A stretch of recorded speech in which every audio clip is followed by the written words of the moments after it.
So what I'm going to be talking about today is going to be the foundation of pretty much all the videos I'm going to be making from here on out. And the subject is going to be self-awareness and the process of introspection.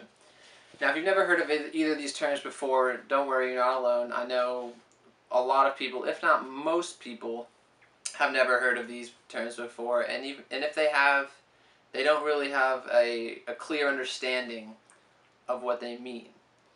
So, what is self-awareness?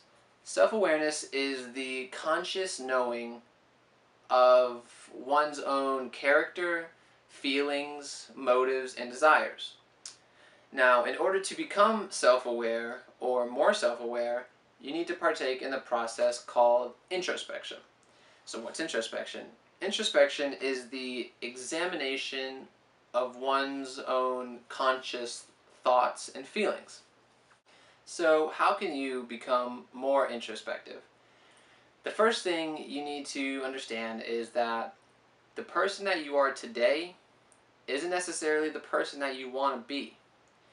Whether you realize it or not, the person you are today has been influenced by a countless number of factors, whether it's religion, genetics, family, education, trauma, and many, many other factors. They've all played a role in shaping who you are as a person and how you deal with things. So once you can understand and accept this, you can now start the introspection process. So let me give you an example of some introspection. Say you're having an argument with someone, and either during the argument or after the argument, you think to yourself, why was I arguing? Was I arguing because I knew I was right? Was I arguing because I didn't want to be wrong? Or was I just arguing for the sake of arguing?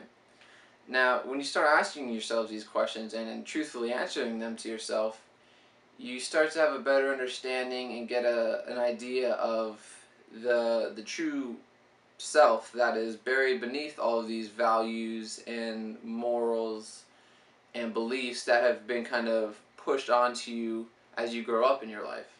Another example of introspection would be whenever you feel any type of emotion, whether it's happy, sad, excited, scared, you stop for a second and you think, why am I feeling this emotion right now? What is causing me to feel happy, sad, whatever? Once you start to realize what is causing these emotions, you can start to pick out what brings out the bad emotions in you and hopefully work on that and in return become a happier person. So hopefully everybody has a better understanding of self-awareness and what introspection is. And I hope that you can kind of take what I have to say and implement it in your life and hopefully make a positive change. And if you're interested in this kind of stuff that I'm talking about, all the videos that I'm going to be making from here on out are going to be very similar to this, in this kind of sense of going into your mind and just kind of unlocking the full potential of yourself and becoming the best version of yourself.